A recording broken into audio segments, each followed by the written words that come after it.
Hi നമസ്കാരം. ഇന്ന് കൃഷിക്കാര്യമാണ് സംസാരിക്കാൻ പോകുന്നത്. അടുക്കളത്തോട്ടം പരിപാലിക്കുന്നവർക്ക് പറ്റിയ ഒരു വളത്തിൻ്റെ കാര്യം പറയാം. കടയിൽ വളമായിട്ട് തന്നെ കിട്ടും, ജൈവവളമാണ്. അത് എന്താണെന്ന് കാണിച്ചു തരാം. ഓക്കെ, നമസ്കാരം. ഇതൊരു പ്രൊമോഷൻ വീഡിയോ അല്ല. ഇത് ആപ്ടെക്കിൻ്റെ സൂപ്പർ മീൽ എന്നുള്ളൊരു വളമാണ്. ഇതിൽ നൈട്രജൻ 5%, ഫോസ്ഫറസ് 5%, പൊട്ടാഷ് 5% ഉണ്ട്. അപ്പം തുല്യമായിട്ട് എല്ലാ അളവിലും ഉണ്ട്.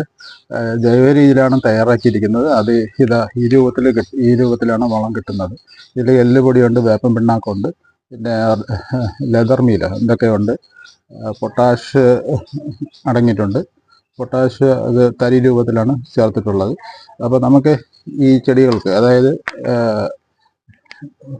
ഫ്ലവറിനും അതുപോലെ വെജിറ്റബിൾസിനൊക്കെ നല്ല ഗുണകരമാണ് ഈ വളം. ഞാനിത് അതാണ് വാങ്ങാറുള്ളത്. 5 കിലോയ്ക്ക് 250 രൂപയാണ്. അപ്പോൾ 1 കിലോ 50 രൂപ ആവുന്നുള്ളൂ ശരാശരി. നമ്മൾ വേപ്പൻ പിണ്ണാക്കും അതുപോലുള്ള മറ്റ് എല്ലുപൊടിയൊക്കെ ഈ തരത്തിൽ വിലയാവുന്നുണ്ട്. പക്ഷെ നമ്മൾ അത് കൃത്യമായിട്ട് ചേർത്ത് കൊടുക്കേണ്ടി വരും. അത് ആ ബുദ്ധിമുട്ടൊക്കെ ഇതിൽ ഒഴിവാക്കാൻ പറ്റും ഈ സൂപ്പർ മീൽ. അപ്പോൾ ഈ ആപ്ടെക്കിൻ്റെ കമ്പനി ഓർഗാനിക് പ്രോഡക്റ്റാണ് അവർ കൂടുതലും ചെയ്യുന്നത്. അതുകൊണ്ടാണ് ഞാൻ ഇത് ഇടുന്നത് അതിൽ. അപ്പോൾ നിങ്ങളും ഇത് വാങ്ങാൻ ശ്രമിക്കുക. വളക്കടകളിലൊക്കെ കിട്ടും. പിന്നെ ഞാനിത് എങ്ങനെയാണ് ഇത് മിക്സ് ചെയ്യുന്നതല്ല, എങ്ങനെയാണ് ഇതിൽ ചെടിക്ക് ഇട്ട് കൊടുക്കുന്നതെന്ന് കാണിക്കാം. ഇത് റോസിൻ്റെ ഒരു ചെടിയാണ്, പനിനീർ റോസ. ഞാൻ നേഴ്സറിയിൽ നിന്ന് വാങ്ങിയതാണ്. പനിനീർ റോസ ഇപ്പോൾ കിട്ടാനില്ല. ഇതൊരു നേഴ്സറിയിലുണ്ടായിരുന്നു, അത് വാങ്ങി നട്ടതാണ്.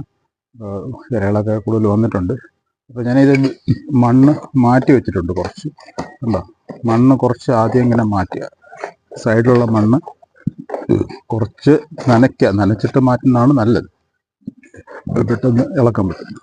ആഴത്തിലൊന്ന് ഇളക്കിയിട്ട് സൈഡ്, ഈ ഗ്രോ ബാഗിൻ്റെ സൈഡിലോട്ട് ഇരുന്ന് ചെടിയുടെ തണ്ടിലോട്ട് മാറ്റിയിട്ട് ഇതാ എടുത്തു വെച്ചിട്ടുള്ള സൂപ്പർ മീൽ ഇത് സൈഡിൽ ഈ അരികിൽ തന്നെ ഇട്ട് കൊടുക്കുക. ഇത്രയും മതിയാകും. ഇട്ട് കൊടുത്തിട്ട് മണ്ണ് ഇങ്ങോട്ട് മാറ്റുക.